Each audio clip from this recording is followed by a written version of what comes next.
안녕하세요. 매일 새로운 사연을 전하는 읽어주는 사연 라디오입니다. 구독과 좋아요, 많은 공유 부탁드립니다. 오늘의 사연 시작하겠습니다. 안녕하세요. 혼자서 딸 하나를 키우고 있는 30대 중반의 여성입니다.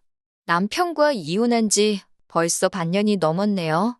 이제는 좀 괜찮아진 것 같다가도 한 번씩 속에서 우라가 치밀어 올라옵니다. 그럴 때면 이불 속에 들어가 숨죽여 펑펑 울기도 하고 뒷산에 올라 소리를 지르기도 했는데 오늘은 한번 일기처럼 적어보려고요. 남편이 저에게 프로포즈를 할 당시에 저를 다른 이름으로 부른 적이 있어요.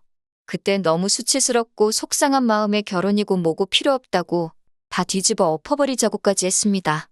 남편이 저에게 프로포즈를 하려고 참고했던 영화의 주인공 이름과 헷갈렸다며 울며 빌며 변명을 했지만 저는 받아주지 않았어요.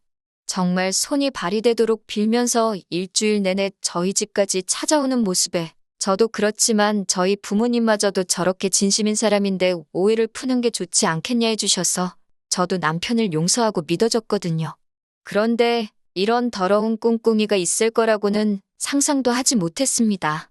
여자로서 결혼식에 대한 환상도 있었고 친정 부모님 역시 하나뿐인 딸의 결혼식을 위해 많은 것을 해주고 싶어 하셨지만 시부모님께서는 예전에 사업에 실패하신 이후로 지인분들과 사이가 좋지 못하시다며 가까운 친지들만 불러 작은 결혼식을 했으면 좋겠다고 하셨습니다. 대신 신혼집은 시댁에서 마련해줬어요.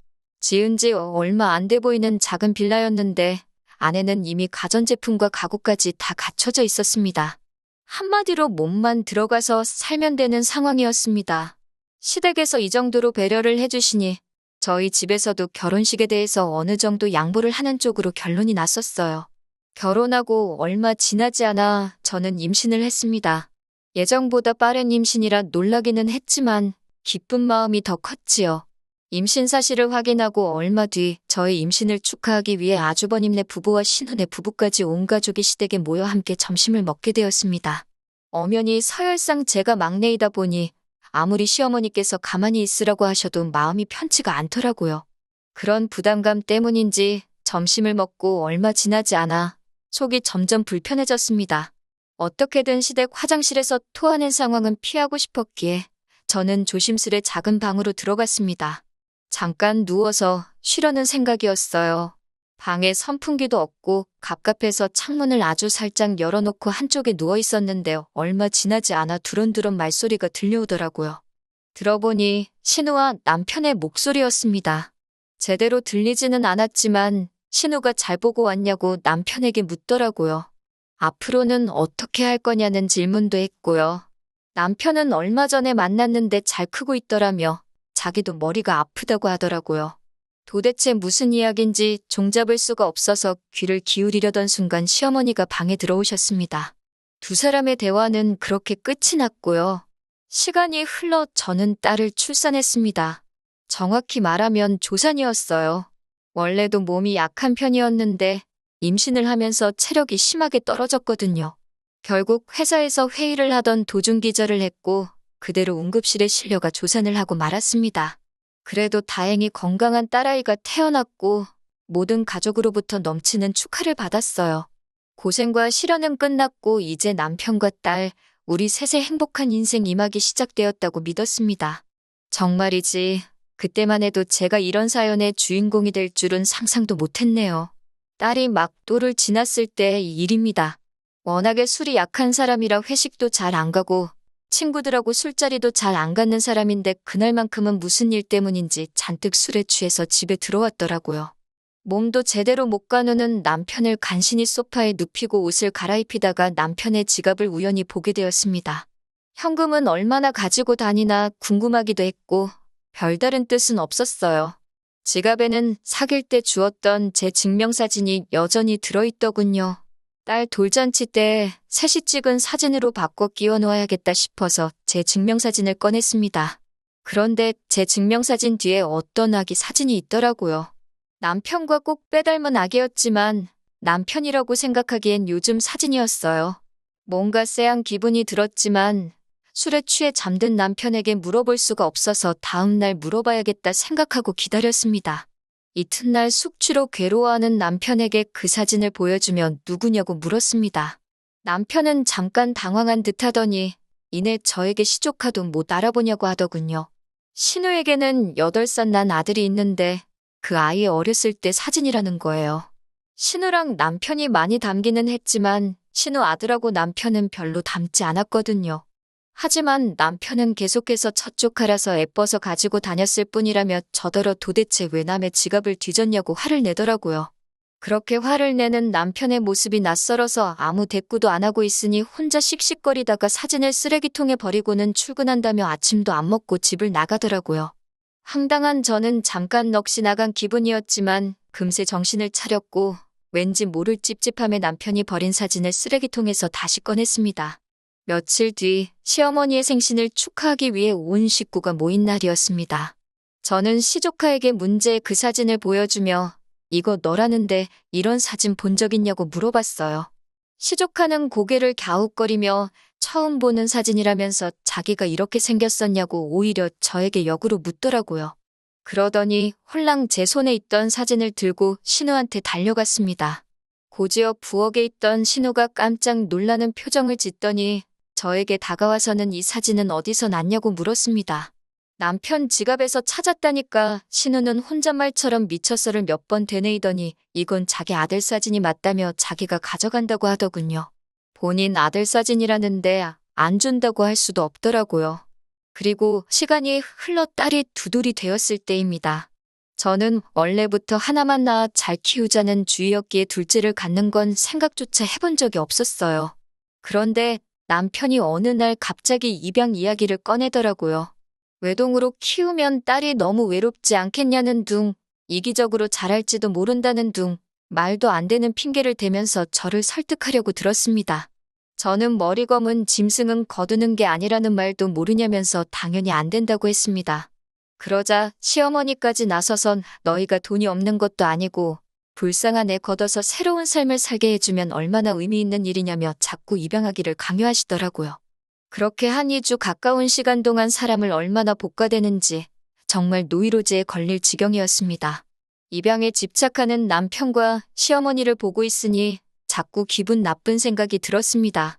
혹시 남편한테 내가 모르는 숨겨진 아이가 있는 건 아닐까 그런 끔찍한 상상까지 들더군요.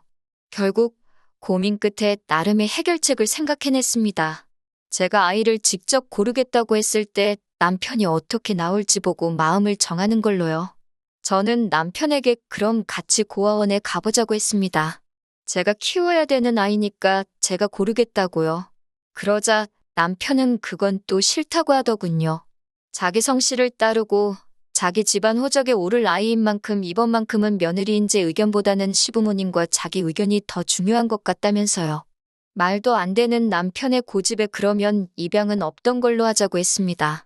만약에 이때 남편이 계속해서 저를 설득하려고 들었다면 저도 여기까지는 오지 않았을 겁니다. 그 무렵에 이미 남편과의 관계를 정리하는 쪽으로 결론을 내렸을 수도 있고요. 하지만 남편은 제가 입양은 없었던 걸로 하자니까 순순히 그러자고 자기도 사실은 내키지 않았다며 한 발 뺐습니다. 그런 남편의 모습에 저는 솔직히 안도감까지 느꼈습니다. 정말로 자기 자식이었다면 그렇게 쉽게 포기할 리 없다는 확신이 있었으니까요. 그렇게 다시 아무 일도 없었던 듯이 평화로운 날들이 흘러갔습니다. 딸은 쑥쑥 자랐고 어느덧 3번째 생일을 앞두고 있었던 때였어요.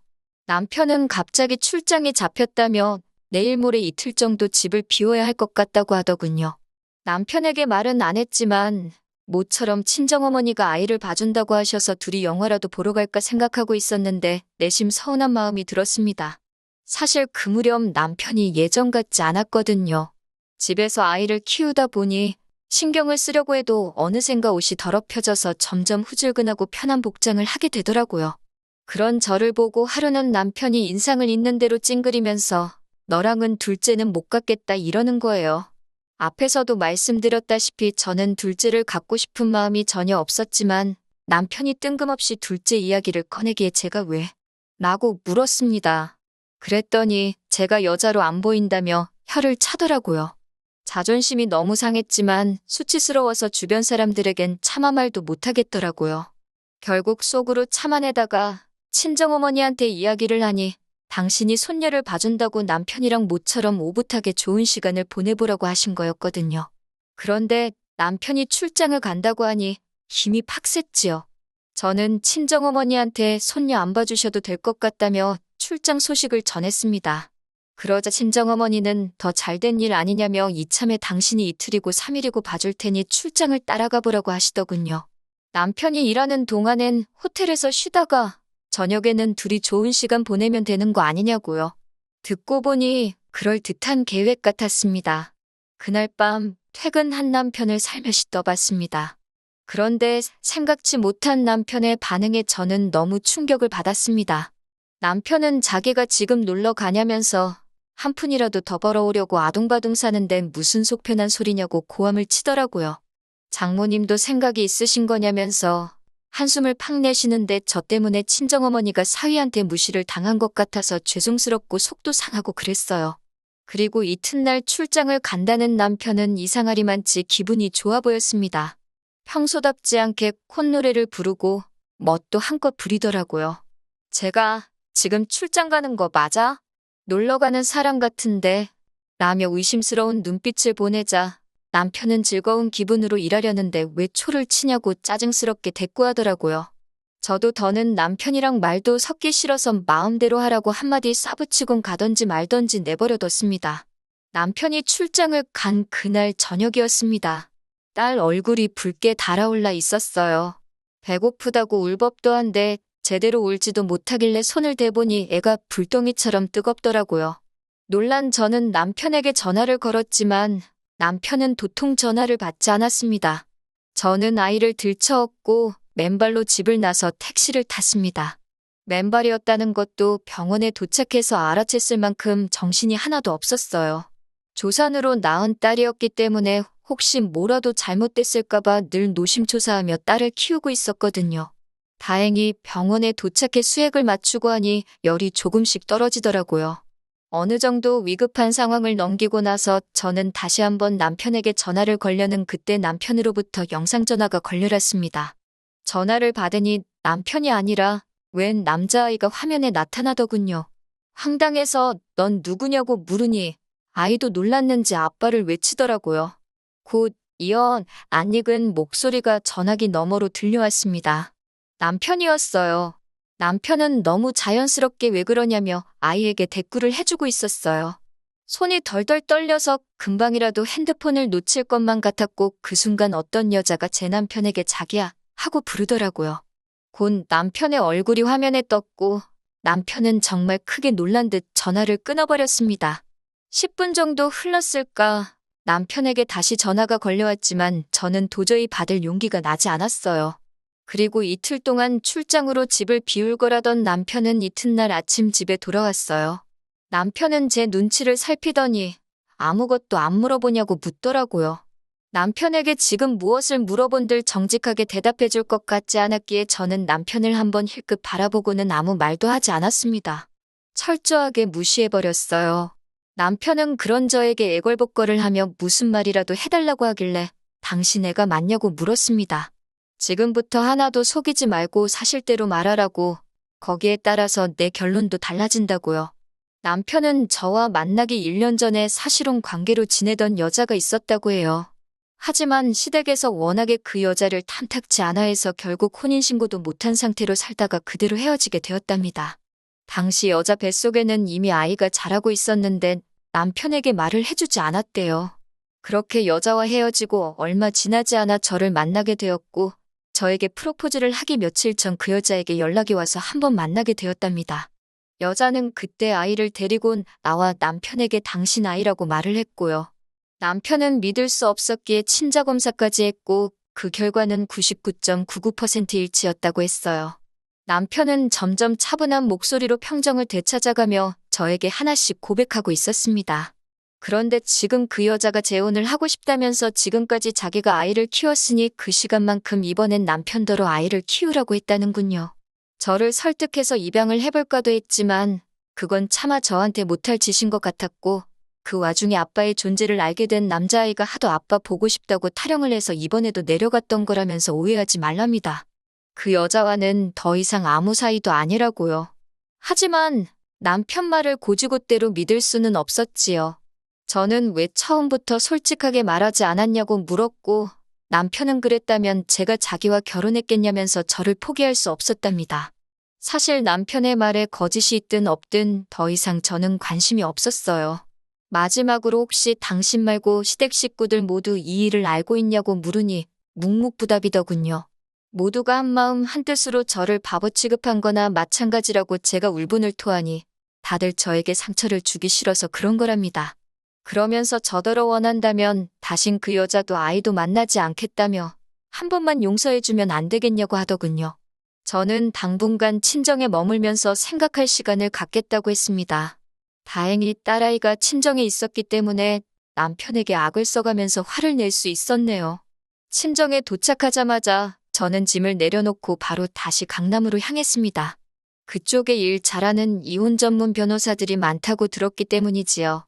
다행히 저와 상담을 진행해 주신 변호사께서 이건 남편이 고의로 속였기 때문에 이혼이 아니라 혼인무효 소송을 해야 한다고 하더군요. 제가 이길 가능성이 상당히 높고 위자료도 받을 수 있으며 양육권도 가져오자고 희망을 주셨습니다. 다행히 저는 친구나 가족들과 주고받은 이야기를 잘 지우는 편이 아니에요. 핸드폰을 뒤져보니 사귈 때부터 자기가 혼자임을 강조한 남편의 문자 메시지부터 그 여자랑 주고받은 아들에 대한 양육 이야기까지 증거가 수두룩 빽빽이더군요. 덕분에 6개월 만에 남편과의 악연을 정리할 수 있었습니다.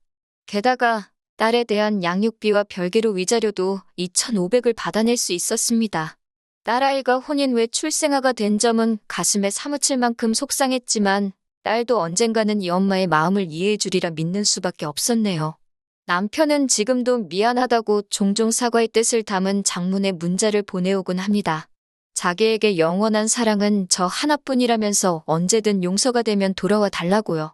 제가 여자로 보이지 않는다고 하자마자 그 여자랑 알콩달콩 두 집 살림 해가며 지내놓고는 거짓말을 하려거든 입에 침이나 바르고 하라고 한마디 해줬네요. 처음부터 자식이 있는 사실을 숨기고 제게 접근했으면서 결혼하고 나서 그 애까지 키워달라면 제가 좋다구나 키워줄 거라 생각했냐고. 마음 같아서는 그 여자고 당신이고 내 눈앞에서 머리채를 다 뽑아버려도 시원찮을 판인데 이 정도에서 끝내주는 걸 고마워하라고 한마디 했어요.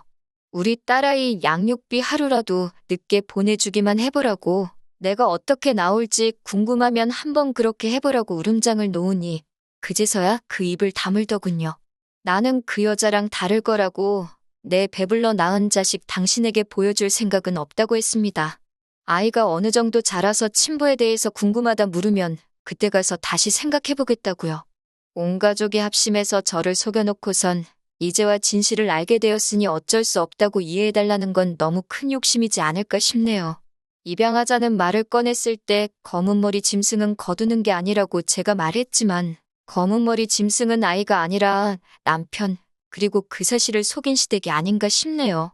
그래도 마지막에 하고 싶은 말은 다 쏟아냈으니 속이라도 조금 후련합니다. 긴 이야기 들어주셔서 감사합니다. 오늘의 사연은 여기까지입니다. 구독과 좋아요, 알람 설정해주시면 앞으로 더 좋은 사연으로 찾아오겠습니다. 감사합니다.